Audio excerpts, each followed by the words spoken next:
حضور ارشاد فرماتے ہیں جب ان کے حکمران آپس میں لڑتے ہیں، وہ قرآن و حدیث کے مطابق فیصلہ نہیں کرتے، حضور ارشاد فرماتے ہیں اللہ تعالیٰ ان کو آپس میں لڑوا دے گا، آپس میں۔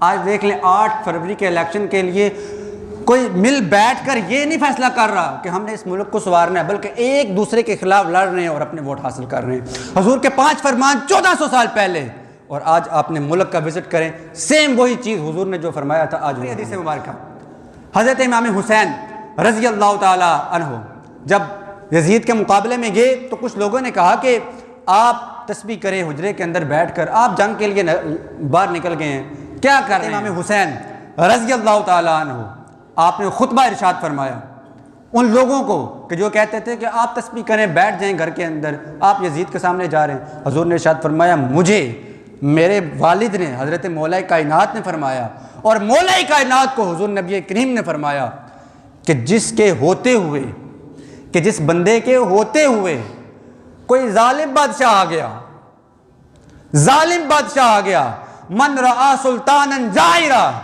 مستحلا لحرم اللہ، فرمایا ظالم بادشاہ آ گیا، اس نے کیا کیا؟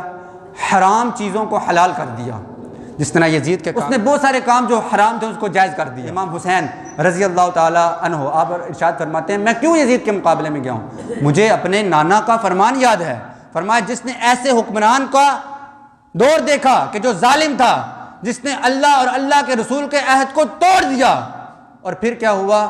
وہ بندہ اگر اس حکمران کے خلاف جہاد نہیں کرتا، اس کی مخالفت نہیں کرتا، چپ سرکار ہو کر گھر کے اندر بیٹھ جائے گا، اللہ تعالیٰ جہاں اس بادشاہ کو جہنم کے جس گڑھے میں پھینکے گا، اللہ تعالیٰ اس چپ رہنے والے بندے کو بھی اسی کے ساتھ پھینک دے گا۔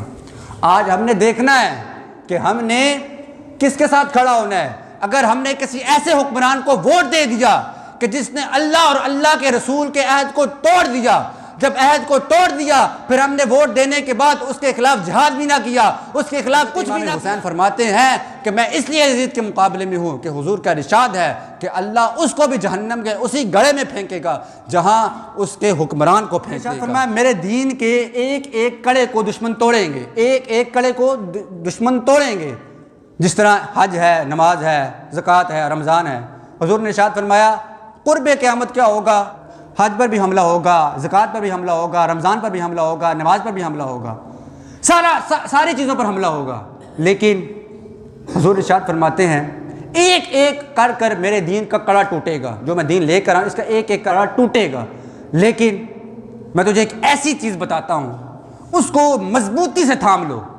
اگر تم اس کو مضبوطی کے ساتھ تھام لو گے تو پھر کیا ہوگا؟ کوئی بھی کڑا ٹوٹے گا نہیں، محفوظ رہے گا۔ وہ کیا ہے؟ حضور نے ارشاد فرمایا تم اقتدار کو محفوظ کر لو، تم نظام کو محفوظ کر لو، تم حاکم ایسا لے کر آؤ جس کو قرآن و حدیث کے مطابق فیصلہ کرنا آتا، ایسے حکمران کو لے کر آؤ، پھر دیکھنا تم اللہ تعالیٰ کی طرف سے سارے چیزوں تم محفوظ رہو گے۔ اگر تم حکمران کو اپنے قابو سے باہر کر لو گے، ایسا حکمران لے کر آؤ گے کہ جو دوسروں کے بنائے ہوئے قانون ریز کرے گا، حضور ارشاد فرماتے ہیں کہ ایک وقت ایسا ہے نماز کو محفوظ نہیں کر سکو گے، نماز پڑھنا بھی تیرے لیے مشکل ہو جائے گا۔